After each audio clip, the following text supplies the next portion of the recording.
Luuametsanduskooli koolituskeskuse juhataja Kaidi Treimann, milliseid koolitusvõimalusi pakub see õppeasutus just täiskasvanutele?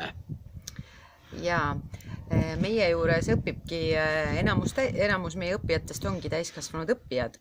Need on siis need, kes tasemeõppes õppivad, aga lisaks neile me pakume siis täiendusõpet.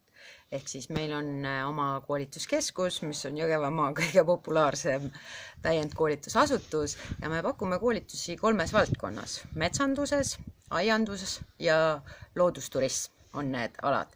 Ja enamus nendest koolitajatest on kõik tasulised, need on siis riikliku koolitustellimuse alusel ja paljud toimuvad Luual, 90% toimuvad Luual, ülejäänud toimuvad ka mujal Eestis. Kuidas pääsida koolitusele? Kas kõik võtate vastu? Siiamaani on niimoodi läinud, et need, kes on tahtnud, need on olnud ka nii-öelda sihtgrupp. Aga tegelikult, et tasuta koolitusele tulla, selle jaoks on siis 3 tingimust. Kõigile ei pea vastama, piisab kui ainult ühele vastata. Ehk siis ei tohi olla erialast haridust. Kui sa tahad, näiteks ma siis ütlen, et kui tahad tulla näiteks siis raietöölise kursusele tasuta, siis ei tohi olla Luuametsanduskooli lõpetanud.